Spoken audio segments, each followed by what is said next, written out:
오늘 로마서 1장 18절부터 3장 후반부까지 전체를 좀 본문으로 해서 하나님의 의가 필요한 세상이란 제목으로 말씀의 은혜를 함께 나누려고 합니다.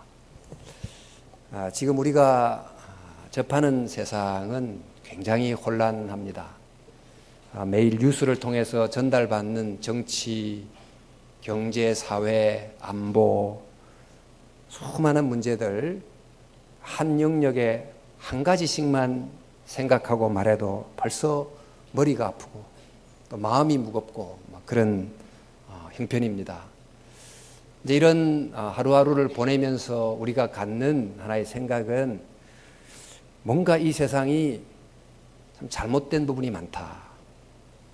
어떤 부분은 본래대로 되돌려 놓을 수 있는 부분도 있지만 어떤 것은 너무 멀리 가 있어서 원래로 되돌이키기가 굉장히 어렵다.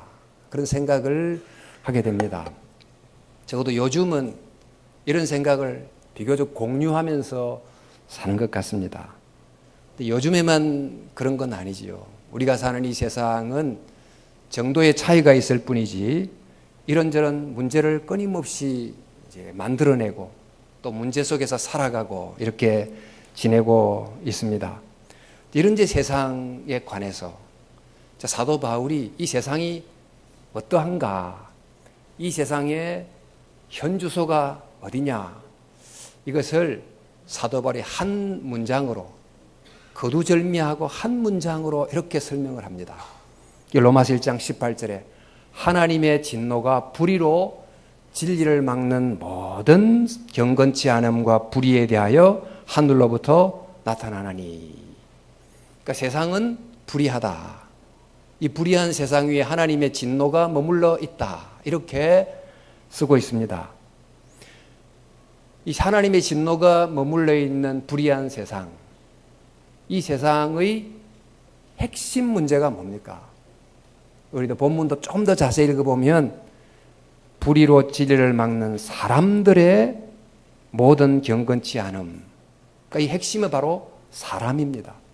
그러니까 사람 중에서도 불의로 진리를 막는 사람의 생각, 또 허망하고 미련한 왜곡된 마음, 잘못된 관계적 질서, 이런 것들이 곧 문제의 핵심이라고 할 수 있겠습니다. 자, 이런 인간이란 문제, 이것을 제대로 보려면 존재하는 다양한 민족들, 또 민족들의 문화, 전통을 다 봐야 되겠지만 사도 바울은 이 인간이란 문제, 또 문제가 갖고 있는 그 핵심이 뭔가를 살피기 위해서 비유대인과 유대인 이렇게 두 부류로 나누어서 인간이 누군지를 설명해 갑니다. 그러니까 인간의 보편 문제를 설명할 때 이렇게 비유대인과 유대인 이 두 부류를 정한 이유는 이제 좀 차후로 제가 말씀을 드리겠지만 이를 통해서 인간의 문제의 뿌리가 무엇인지, 또 우리에게 진노를 가져오게 하는 불의가 무엇인지, 하나님의 영광에 이르지 못하게 하는 인간의 죄가 무엇인지를 알게 하는 것입니다. 그렇게 하여 이 로마서를 읽고 있는 저희들로 하여금 그러면 우리의 문제가 뭔지, 또 우리의 정말 뿌리에 있는 핵심 문제가 무엇인지를 깨닫도록 도와주는 것입니다. 여러분, 우리가 병이 들면 제일 필요한 것이 올바른 진단이 필요하죠. 병이 들었을 때 환자의 추측이 아닌 전문 의사의 정확한 진단이 있어야 올바른 처방이 가능하듯이 인간 문제에 관해서도 여러 사람의 분석과 판단이 아닌 창조주 하나님이 보시는 인간에 대한 정확한 진단이 중요한 것입니다. 그래서 사도 바울이 복음이 뭔가, 하나님이 우리에게 주시는 은혜의 선물이 뭔가를 말하기 전에, 하나님의 올바른 처방을 말하기 전에 인간이 처해 있는 정말 진짜 현재 상황이 뭔지를 우리에게 보게 해주는 거죠. 그러니까 사도 바울이 지금 로마서 1장부터 3장 후반부까지를 통해서 보여주는 그 인간을 향한 올바른 진단, 인간이 도대체 어떤 문제 가운데 있느냐. 민족, 언어, 문화를 초월해서 모든 인간이 가진 핵심을 뭐라고 말하느냐? 인간을 한 큰 나무에 비유하자면 그 나무 줄기로부터 여러 가지가 뻗어져 나와 있습니다. 그 뻗어는 가지를 다양한 민족에 비유할 수 있겠고, 그 가지에 붙어 있는 잎사귀들, 열매는 그 종족이 만들어내는 다양한 전통이나 또 문화나 이렇게 이제 비유할 수 있겠죠. 그런데 그 가지에 맺힌 또 잎사귀, 열매를 보니까 구멍도 나고 또 잎사귀가 시들기도 하고 문제가 있습니다. 근데 각각 가지마다 있는 잎사귀를 다 살펴서 문제가 뭔지를 우리가 분석할 수 있지만, 그러나 근원적 해답을 하려면 이 모든 가지와 잎사귀를 만들어낸 나무의 뿌리를 봐야 되는 거예요. 그러니까 사도 바울은 지금 그 뿌리를 보게 함으로 인간의 많은 문제를 만들어낸 핵심이 뭔지를 우리에게 알려주는데, 바로 그 뿌리 문제가 뭡니까? 이제 보시게 되겠지만 그게 바로 우상 숭배라는 것입니다. 즉 하나님과의 그릇된 관계에 머물고 있음, 이것이 인간이 겪는 많은 문제를 만들어내고 있는 뿌리라는 것입니다. 자, 인간은 영적 존재이기 때문에 다른 피조물과 달리 이 조물주에 대한 기본적 인식을 할 수 있는 능력을 그 속에 가지고 있습니다. 창조 세계를 볼 때나 아름다운 꽃을 볼 때도, 향기를 맡을 때도 단순히 그 대상 자체만 보지 않고 이 대상 속에 있는 아름다움, 이 속에 담겨 있는 어떤 기묘한 질서와 지적 설계를 보고 이것을 있게 만든 그 누군가를 추측하게 하는, 생각하게 하는 어떤 그런 능력이 인간 속에 있다는 것입니다. 그러니까 창조 세계를 보면서 창조주의 흔적을 보게 하는 그런 어떤 능력을 하나님이 주셨는데, 우리 게놈 지도 많이 들으셨지만은 역사상 최초로 인간 게놈 프로젝트를 총지휘했던 분이 프랜시스 콜린스라는 분인데, 이분이 2003년도 인간의 몸을 구성하는 31억 개 유전자 서열을 모두 밝히는 유전자 지도를 완성했습니다. 근데 그가 대학 시절 때 열렬한 무신론자였어요. 근데 그가 유전자 지도를 연구하면서 이것이 곧 창조주의 흔적이구나, 이걸 깨닫고 유전자를 이름하기를 The Language of God, 하나님의 언어, 이렇게 이제 이름을 붙이고 그 제목의 책을 썼습니다. 지금 출판이 됐고 한국말로도 번역이 돼 있습니다만은, 이렇게 이제 창조 세계를 볼 때 그 넘어 존재하는 뭔가를 깨닫게 하는 이런 능력이 인간에게 주어진 거죠. 그래서 성경이 말씀하기를 그의 영원하신 능력과 신성이 그가 만드신 만물에 분명히 보여 알려졌다. 그러니까 인간에게 그런 창조주를 감지할 수 있는 아주 밝은 빛은 아니지만 어느 정도의 빛이 인간 속에 본유적으로 들어있다, 그게 말씀을 하고 있습니다. 또 인간이 어떤 좋은 일을 할 때는 굉장히 만족하고, 좋지 않은 일을 할 때는 이게 아닌데 라고 이제 말하게 하는 마음속에 어떤 브레이크 같은 것이 인간에게 있습니다. 그리고 나라마다 법이 다르고 또 전통이 다르지만 그럼에도 불구하고 모든 나라 민족이 다 그래, 이것은 옳지, 이것은 잘못됐지 라고 이제 동의할 수 있는 어떤 자연법이라는 것이 가르치지 않아도 인간 내면 속에 새겨져 있어요. 이른바 이제 양심의 법이라는 것이 있다는 것입니다. 그래서 우리가 잘 아는 임마누엘 칸트라고 하는 철학자는 생각할수록 놀라움과 경건함을 알려주는 두 가지가 있는데, 그 하나가 바로 하늘에 빛나는 별, 그러니까 창조 질서를 말하는 거죠. 또 하나는 우리의 양심에 빛나는 도덕률, 양심의 별이 있다, 이렇게 말하기도 하지 않았습니까? 성경도 말하기를 율법이 없는 이방인이 본성으로 율법을 행할 때에는, 이렇게 말하는 이 본성 속에는 뭔가 양심의 빛을 따라서 행한다, 이런 뜻이 그 속에 담겨 있습니다. 자, 여러분, 이렇게 인간이 하나님을 알 수 있는 어떤 빛을 부여받았고 또 그것을 통해서 창조주를 경배하고 또 도덕률을 따라서 양심으로 살아가야 됩니다. 자, 그런데 이런 인간이 하나님을 알되 하나님을 영화롭게 하지 않는 그 빛을 따라서 진리를 걸어가지 않고 의도적으로 그 진리를 거부하는 반역이 인간 속에 일어나게 됩니다. 그게 바로 창세기가 말하는 선악과 이야기가 그것을 말해주고 있습니다. 이 선악과라는 것은, 선악과를 먹는다는 것은 하나님이 정하신 선악의 기준을 거부하는 것, 또 하나님의 다스림을 떠나는 것, 하나님으로부터 독립하는 것을 뜻하는 것입니다. 그러니까 이렇게 하나님을 떠나고 하나님의 정한 법을 벗어나는 것 속에 인간의 자유가 있고 인간다운 삶이 있고 이게 곧 지혜다 이렇게 생각하고 그 길을 선택한 것이 곧 선악과를 먹는 것이었습니다. 근데 인류 문제의 뿌리가 뭐냐? 바로 하나님과의 그릇된 관계를 설정하고 살아간 여기에 있다고 보는 거예요. 그런데 에덴 동산에 선악과와 다른 또 하나의 나무가 있었는데 그게 바로 생명나무입니다.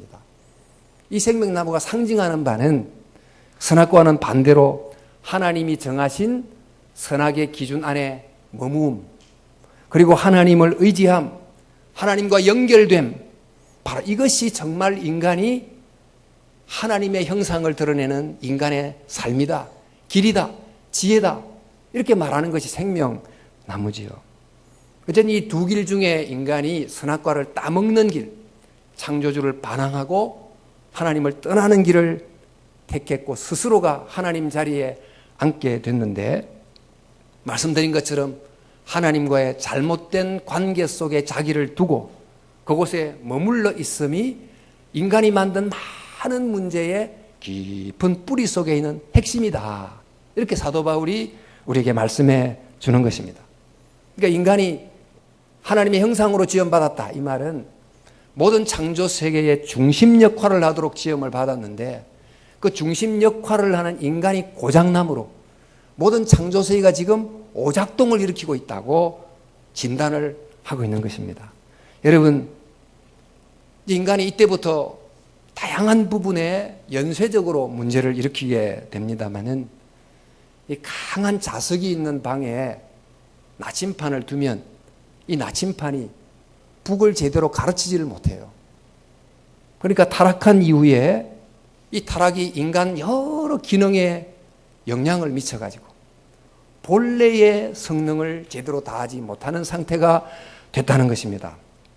그래서 이렇게 하나님을 떠나 하나님처럼 된다고 생각하고 출발한 인간이 점점 어떻게 되느냐 하면 하나님 아닌 것을 하나님처럼 숭배하게 되는, 즉 하나님의 대체물을 만드는 쪽으로 계속해서 가게 된 것입니다. 그래서 이제 로마서 1장 25절에 보니까 피조물을 조물주보다 더 경배하고 섬겼다.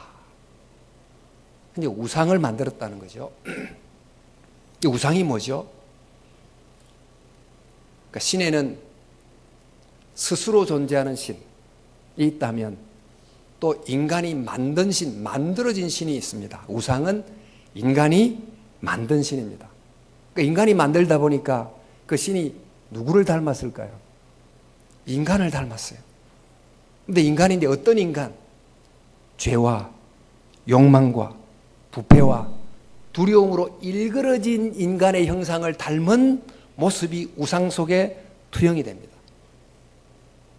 근데 그런 모습이 조각 속에도 새겨지고 어떤 동물에게도 투영되고 이러면서 이제 사람들이 고대 사회에 여러 형태의 우상을 숭배하게 됐는데, 현대에 오면서 사람들이 어떤 과학적 세계관을 통과하면서 이제는 이런 우상을 섬기지 않지만은 그와는 다른 존재를 하나님 자리에 두고 섬기게 됩니다. 그게 바로 물질, 성, 인간의 이성, 자기 자신, 이런 것들이 이른바 하나님 자리에서 하나님 역할을 하고 현대사회에 이렇게 자리하고 있다는 것입니다. 자, 여러분, 이렇게 사람들이 하나님 아닌 것을 하나님인 것처럼 숭배하는 것, 종류는 달라졌지만 기본적으로 이런 그릇된 관계 속에 머물게 됐는데, 이 우상이라는 것은 언제나 숭배하는 자에게로부터 재물을 요구합니다. 예를 들면 물질을 숭배한다, 이 말은 그 물질이 나의 모든 것을 책임져 줄 신처럼 여기고 그 앞에 굴복한다, 이제 그런 뜻이 되겠죠. 그러니까 그 물질로부터 내게 줄 안전과 편리와 쾌락을 기대하면서 그를 숭배하게 되면 그 물질주의의 재단 앞에 사람들이 무엇을 갖다 바치느냐 하면 정직을, 신의를, 또 정말 공평함을, 때로는 인간을 도구화하면서 인간까지도 물질주의의 우상재단에 갖다 바치게 되는 거예요. 또 여러분, 역사 속에 히틀러, 나치 이런 것도 보셨지만 한 민족이나 국가가 그 민족을 다른 민족보다 특별히 높은 민족처럼 올려놓고 그것을 숭배하게 되면 그 국가주의, 그릇된 민족주의의 우상의 재단 앞에 유대인이라고 하는 홀로코스트가 번제란 뜻이거든요. 다른 민족을 제물로 갖다 바치고, 일본이 조선 우리 민족에게 했듯이 다른 민족의 피를 제물로 갖다 바치고, 이런 일이 일어나는 것입니다. 그 성을 때로는 이제 숭배하기도 하는데, 이 성이 우리에게 정말 행복을 줄 거야, 이렇게 생각하고 숭배하게 되면 다른 가정의 행복을 파괴하는 것도 불사하는 비윤리를 제물로 갖다 바치는 이런 일이 이제 우상 숭배 속에 계속해서 일어납니다. 자, 이렇게 이제 하나님을 떠난 인간들이 하나님 아닌 것을 숭배하면서 자기 욕망이 투영된 우상을 숭배하면서 점점 어떤 모습으로 바뀌어 가느냐. 하나님을 예배하고 하나님을 경배하고 하면 하나님의 형상인 우리가 하나님을 닮아가고 우리 속에 의와 정직과 거룩이 이렇게 인격으로 풍겨져 나오지만, 하나님 아닌 왜곡된 욕망을 숭배하기 시작하면 일그러진 인간의 형상이 계속해서 인간 속으로 나타나는 것입니다. 지금 우리가 여기저기 경험하는 많은 사람들의 얼굴 속에서, 이 삶이라고 하는 큰 의미의 얼굴 속에서 어떤 형상이 드러납니까? 하나님의 거룩하고 아름다운 형상보다도 정말 추한, 때로는 짐승 같은 사탄의 모습을 닮은 그런 형상이 나타나는, 그 인간 문제의 그 가지와 잎과 열매에 달린 이 무수한 문제, 그 뿌리를 보니까 하나님과의 올바르지 않는 관계에 지속적으로 머물미라고 하는 그 문제가 자리 잡고 있다는 것을 사도 바울이 이야기하는 것입니다. 이렇게 이제 우상을 숭배하다 보니까 이것은 이른바 바른 창조적 질서를 떠나 있는 것이 오래 지속되는데, 그것이 지속되면서 그릇된 질서가 올바른 질서처럼 자리 잡게 되고, 심지어 우리의 몸에까지, 정신을 거쳐서 우리의 몸에까지 깊이 침투하게 됐다. 그런 한 증거가 뭐냐? 사도 바울이 보여주는 게 그게 바로 동성애를 그런 한 증거로 제시하고 있습니다.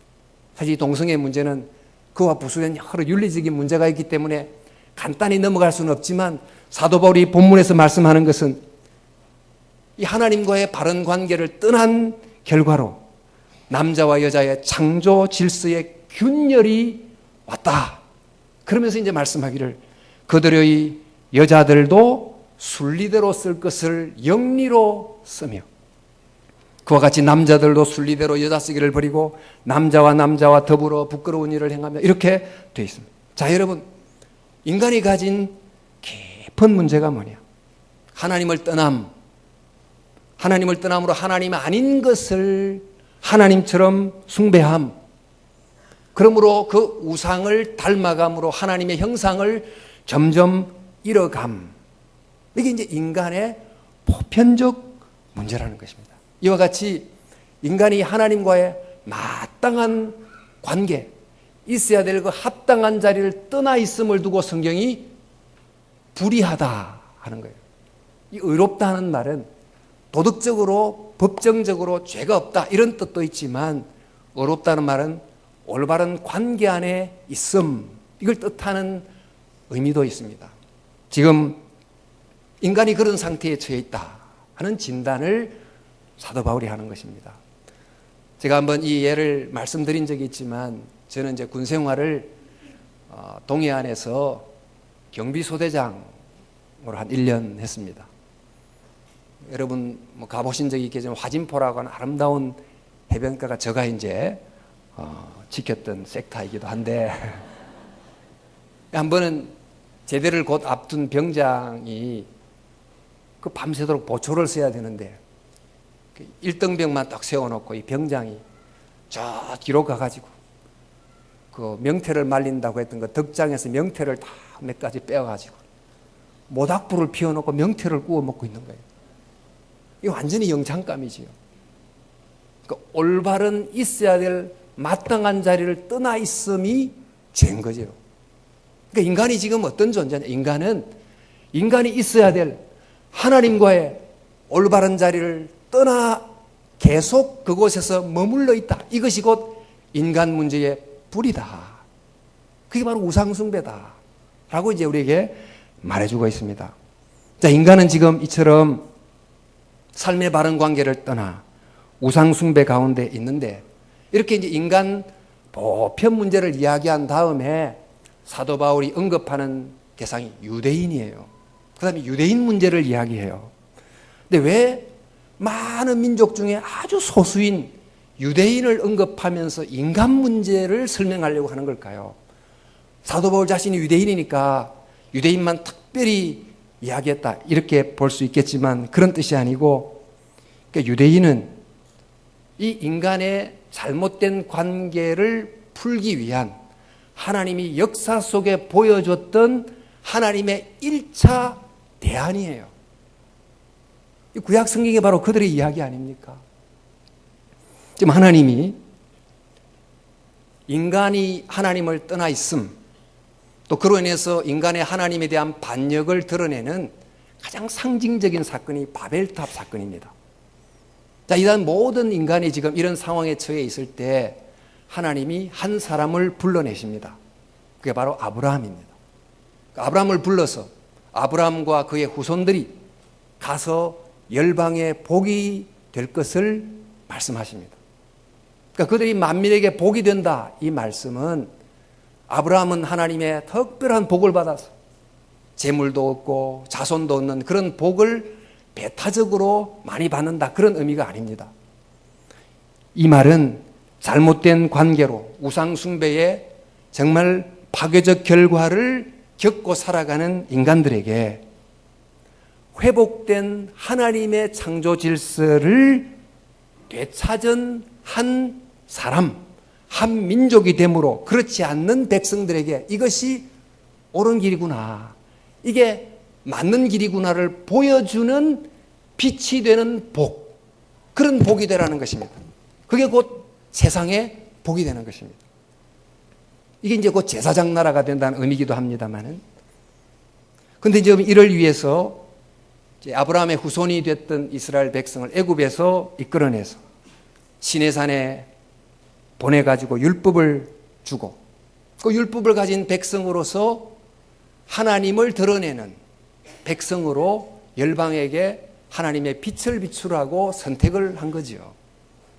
너희들이 이제 애굽에서 어떻게 지냈습니까? 노예로 지냈죠. 이 애굽이란 땅은 파라오라는 한 인간이 왕이고, 즉 신으로 숭앙받는 왕이고, 모든 존재는 그 밑에 종이고, 또 이제 그 애굽에서 수많은 우상을 섬기면서 애굽의 민족은 다른 민족을 지배하는 것이 아주 합당한 그런 세계가 바로 애굽입니다. 이 애굽은 고유명사이기도 하면서 이런 식으로 살아가는 인간 질서를 말하는 보통 명사이기도 해요. 애굽. 바로 그런 애굽으로부터 하나님이 백성을 이끌어냈습니다. 이끌어낼 때 그 이끌어냄을 받은 백성 중에는 아브라함의 후손도 있지만은 아브라함의 후손이 아닌 중다한 잡족도 함께 나와요. 그래서 이스라엘 백성은 혈연 공동체가 아닙니다. 나온 다음에 시내산에서 율법을 받고는 여러 민족들이 함께 율법 아래서 하나가 되는 신앙 공동체를 이루게 됩니다. 그래서 비유대인들이 그 12지파 안에 들어오게 되는데 그 중에 우리가 잘 아는 갈렙이란 인물도 그 속에 들어있는 것입니다. 문제는 혈연을 넘어서서 율법이라는 하나님의 은혜 아래서 모두가 다 정말 하나님의 형상으로 살아가는 신앙 공동체가 되는 모습을 보여줌으로 열방에 빛이 되라, 복이 되라 이렇게 부르셨다는 것입니다. 그리고 여러분이 아브라함에게 할례를 행하게 하시고 또 후손들에게도 할례를 명하게 하셨는데 이 할례라는 것은 하나님의 백성됨을 인간의 몸속에 심는 거지요. 몸에 심는 하나님의 표지입니다. 근데 하나님의 백성됨의 표지를 몸에 심는데 왜 하필 생식기에다가 심습니까? 그 이유는 바벨탑과는 다른 삶을 살아가는 민족을 생산하라는 거예요. 애국과는 다른 삶을 살아가는 새로운 하나님의 백성을 생산하라는 것입니다.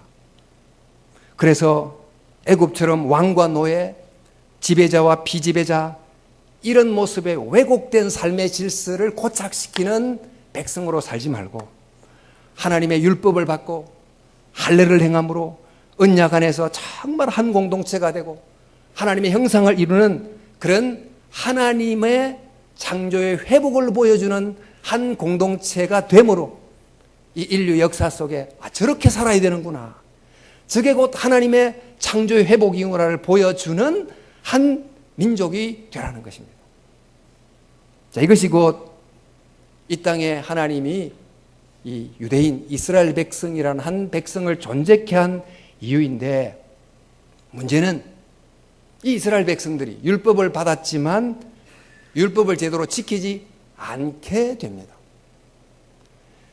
율법 안에서 그 하나님의 정말 회복된 모습을 보여줘야 됨에도 불구하고 서서히 이스라엘이 여호와도 섬기면서 바알신도 섬기고 아스라도 섬기고 우상을 함께 섬기게 되고, 또 이스라엘 백성이 동족들 사이에 서로를 종으로 삼고 이런 게 없어야 됨에도 불구하고 동족을 종으로 삼고 노예로 팔고 이런 일이 일어나게 돼요.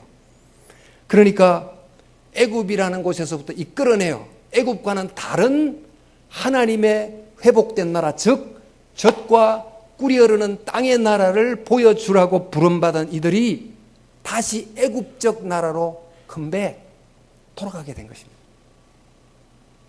또 할례를 받음으로 새로운 존재가 되라고 부름을 받았던 이들이 할례는 행했는데 전혀 새롭게 살아가지 않는 가나안 백성과 똑같이 되어버리는 이런 옛 존재적 삶을 살게 된 것입니다. 그래서 세상의 이 많은 문제를 해결하는 하나님의 완벽하지는 않지만 그래도 임시적인 해답이 되기를 기대했던 유대인조차도 빛을 잃어버렸다는 거예요. 지금 인간의 상태는 그래서 세상의 문제를 해결하기를 기대받았던 이스라엘 백성이 세상 문제를 만드는 문제의 일부가 됐고, 세상의 어두움을 해결하는 빛이 되라는 이들이 세상의 어두움의 일부가 되어버렸다.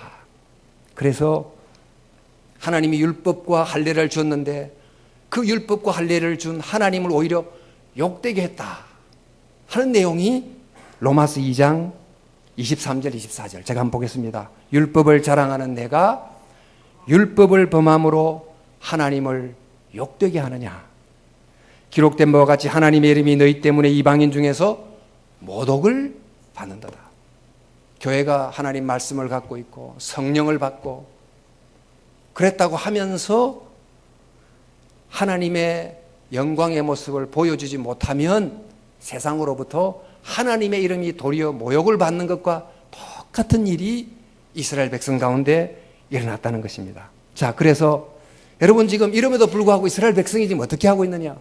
우리는 할례를 가졌다는 이유 때문에, 또 율법을 가졌다는 이유 때문에 타민족보다도 신앙적으로 도덕적으로 우월하다고 스스로 자부하고, 또 우리는 혈통적으로 유대인 혈통이기 때문에 하나님은 반드시 반드시 우리를 버리지 않는다라고 하는 그릇된 자기 만족 속에 살았다는 거예요.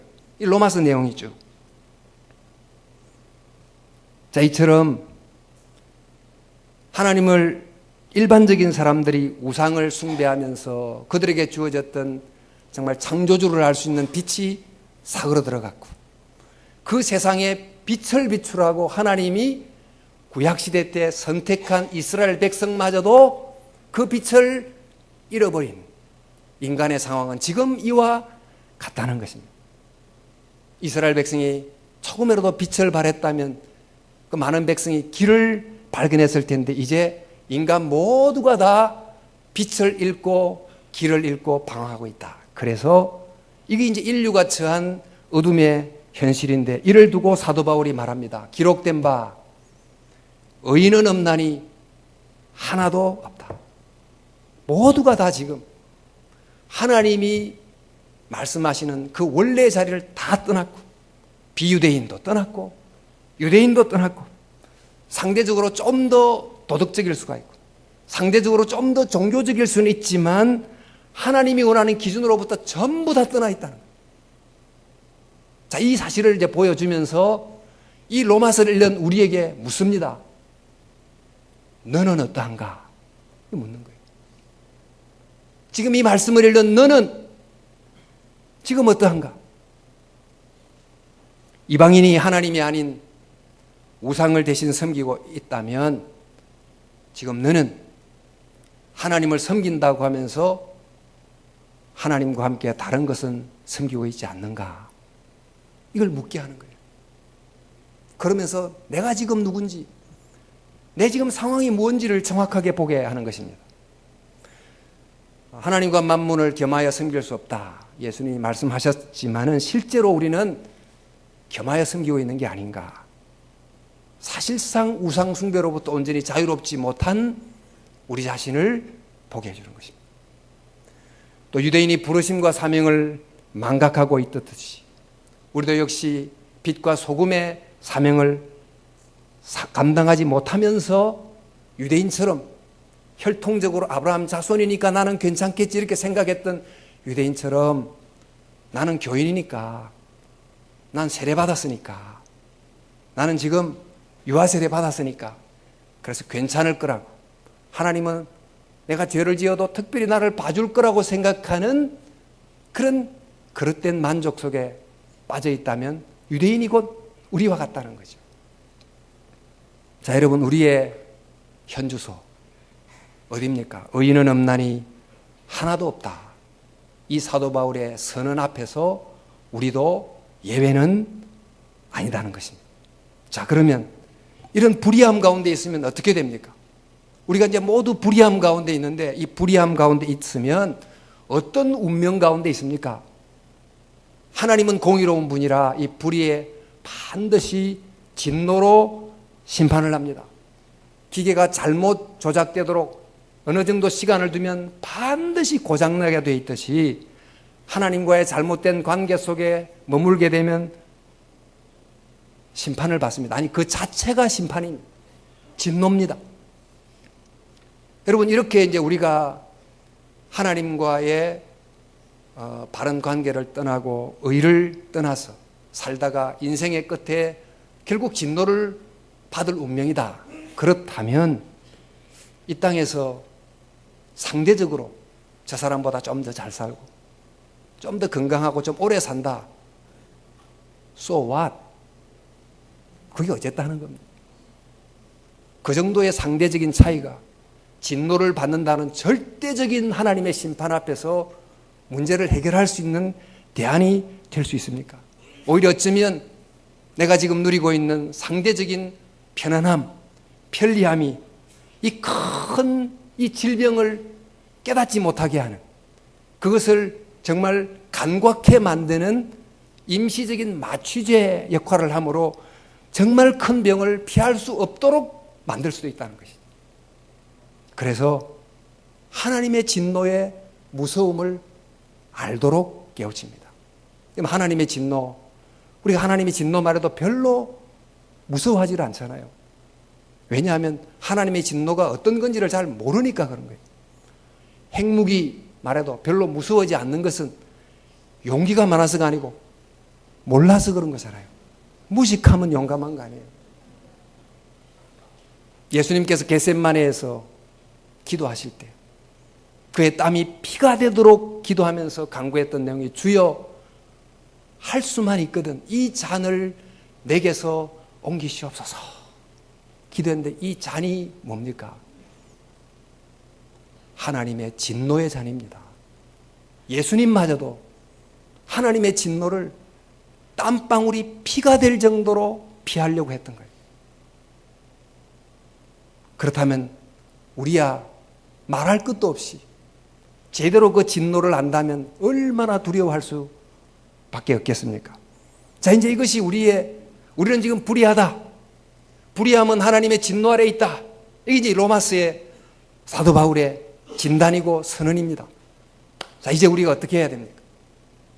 자, 이게 우리의 모습이라면 첫 번째는 진노의 엄중함을 깨닫고 그릇된 자리에서 빨리 벗어나려고 노력하는 것. 이것이 필요합니다. 이 얼마나 하나님의 진노가 무서운지를 기억하고 돌이키려고 애쓰는 것이 중요합니다. 그런데 여러분, 우리가 또 한 가지 알아야 될 것은 우리가 아무리 노력한다고 해도 우리의 노력으로 이 진노를 벗어날 길이 없기 때문에 하나님께서 이 진노를 벗어날 수 있는 하나님의 예비하신 길이 있음을 깨닫는 것입니다. 그 길이 뭡니까? 그 하나님의 길은 불의를 향한 하나님의 진노의 심판을 받아야 될 우리가 아닌 다른 누구에게 쏟아 붓는 것입니다. 우리가 마셔야 될 진노의 잔을 그 다른 어떤 분이 마시게 하는 것입니다. 그게 바로 십자가요. 그게 바로 예수 그리스도 아닙니까? 그래서 십자가가 우리에게 소망이 되는 것입니다. 십자가가 아니면 우리에게 정말 진정한 희망이 없는 것입니다. 하나님께서 인간의 불의를 해결하신 유일한 하나님의 방법으로 주신 예수 그리스도, 우리에게 주신 하나님의 선물, 하나님의 의, 이게 우리에게 주어진 것입니다. 자, 그러므로 우리에게 임할 이 진노를 모른 채 그저 자기 만족 속에 하루하루 살고 있다면 깨어 정신을 차리십시오. 우리 정말 예수님 제대로 믿도록, 혹시 나는 유대인처럼 이방인처럼 내 상태를 모르고 살고 있는 게 아닌가 정신 차려야 될 줄로 믿습니다. 그와 함께 이 하나님이 예비하신 이 의로운 대안을 잘 모르신다면 우리를 진노에서 건져주신 십자가를 깨닫고 예수님을 제대로 믿는, 예수님을 영접하는 그런 은혜가 있기를 바랍니다. 그래서 불의에서 벗어난 의로움, 하나님과의 회복된 관계 안으로 들어감, 이를 통해서 진노가 아닌 은총을, 저주가 아닌 하나님의 약속된 큰 축복을 누리면서 살아가는 그런 저와 여러분들이 될 수 있기를 주 예수님의 이름으로 축원합니다. 기도하겠습니다.